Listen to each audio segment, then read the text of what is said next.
Telangana ACB DG Vijay Kumar కీలక ప్రకటన చేశారు. ఏసీబీ పేరుతో ప్రభుత్వ ఉద్యోగులకు ఫోన్ చేసి డబ్బులు డిమాండ్ చేస్తే ఏసీబీకి గానీ లోకల్ పోలీసులకు గానీ సమాచారం ఇవ్వాలని సూచించారు. బెదిరింపుల విషయంలో ప్రభుత్వ ఉద్యోగులు అప్రమత్తంగా ఉండాలన్నారు. నకిలీ కాల్స్ నమ్మొద్దన్న ACB DG Vijay Kumar IPS ACB అధికారుల పేరుతో బెదిరిస్తే 1064 నంబర్కు ఫిర్యాదు చేయాలని చెప్పారు.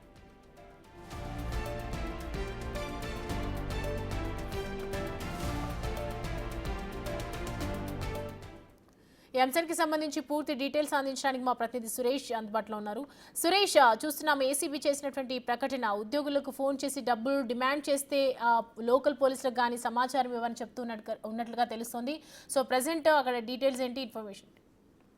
గత కొద్ది రోజులుగా ప్రభుత్వ ఉద్యోగులు ఎవరైతే రిటైర్డ్ కి దగ్గరగా ఉన్నటువంటి ఉద్యోగులను టార్గెట్ గా చేసుకొని మేము ఏసీబీ నుండి కాల్ చేస్తున్నాము, మీరు ఆదాయానికి మించి ఆస్తులు సంపాదించారు, అభివృద్ధికి పాల్పడ్డారు, మేమైనా కేసు నమోదు కాకుండా ఉండాలంటే ఖచ్చితంగా మాకు డబ్బులు ఇవ్వాలని చెప్పేసి డిమాండ్ చేసి డబ్బులు వసూలు చేసినట్టు ఏసీబీ దృష్టికి రావడం జరిగింది.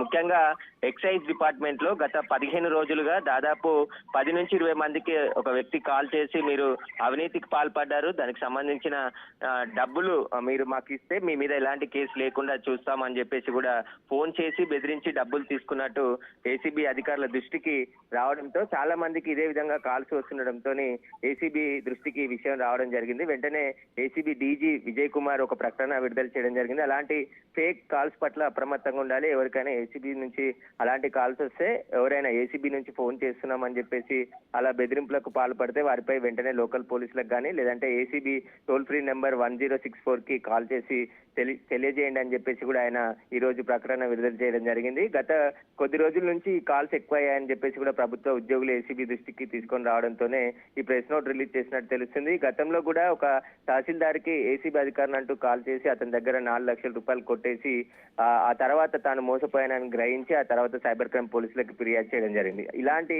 కాల్స్ ఎక్కువగా వస్తున్నాయనే తరుణంలోనే ఇప్పుడు ఏసీబీ డీజీ కీలక ప్రకటన చేయడం జరిగింది. అలాంటి కాల్స్ ఎవరైనా వస్తే ఖచ్చితంగా మేము కూడా అంతర్గతంగా విచారణ జరుపుతున్నాం. అసలు ఆ కాల్స్ ఎవరు వస్తున్నాయి, సైబర్ నేరగాల లేకుంటే ఇతర ఎవరైనా ఏసీబీ పేరు చెప్పి కాల్ చేస్తున్నారనే దానిపై విచారణ జరుపుతున్నాం అని చెప్పేసి చెప్తూనే ఇలాంటి కాల్స్ వచ్చిన వారు వెంటనే లోకల్ పోలీసులకు కానీ ఏసీబీ కాల్ సెంటర్ కానీ ఫిర్యాదు చేయాలని చెప్పేసి ఆయన ప్రకటనలో పేర్కొనడం జరిగింది.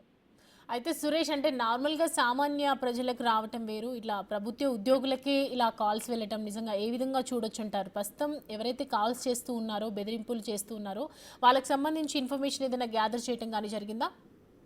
వాటికి సంబంధించి ఇప్పుడు పోలీసులు ఒకవేళ ఏసీబీ ఫిర్యాదు చేస్తే ఖచ్చితంగా కేసు నమోదు చేసి దర్యాప్తు చేసి అసలు కాల్స్ వచ్చిన అధికారులను విచారిస్తే ఆ కాల్ ఆధారంగా వారిని ఐడెంటిఫై చేసే అవకాశం ఉందని చెప్పేసి కూడా పోలీసులు చెప్తున్నారు. కొంతమంది అవినీతికి పాల్పడ్డ అధికారులు భయపడి నిజంగానే ఏసీబీ నుంచి కాల్స్ వస్తున్నాయని నమ్మేసి డబ్బులు ట్రాన్స్ఫర్ కూడా చేసినట్టు కూడా గుర్తిస్తున్నారు. కానీ ఎవరు చెప్పట్లేదు అని చెప్పేసి ఏసీబీ అధికారులు చెప్తున్నారు. కానీ అలాంటి కాల్స్ వచ్చి ఎవరైనా డబ్బులు ట్రాన్స్ఫర్ చేస్తే ఖచ్చితంగా లోకల్ పిఎస్ కి ఫిర్యాదు చేయండి, ఫిర్యాదు చేస్తే ఆ నెంబర్ ఆధారంగా తమకు ఎవరు ఫోన్ చేశారనే దానిపైన దర్యాప్తు చేసి వారిని అరెస్ట్ చేసి రిమాండ్కి తరలిస్తాము. ఏసీబీ ఎప్పుడు కూడా ఇలా కాల్స్ చేసి మీరు అవినీతికి పాల్పడ్డారు, డబ్బులు డిమాండ్ చేయదు. ఒకవేళ అలాంటి వారు ఉంటే ఖచ్చితంగా వారిపైన కూడా చర్యలు తీసుకుంటామని చెప్పేసి ఏసీబీ అధికారులు ఉన్నతాధికారులు చెప్తున్నారు. కాబట్టి ఇప్పుడు ఎవరైనా ముందుకు వస్తారా లేదంటే, ఎందుకంటే ఏసీబీ డీజే ప్రకటన చేశారు కాబట్టి ఇలాంటి మోసపోయిన అధికారులు ఎవరైనా ఉంటే వారు ముందుకు వచ్చి కంప్లైంట్ చేస్తే ఆ ఫోన్ నెంబర్ ఆధారంగా కూడా గుర్తించే అవకాశం ఉంది.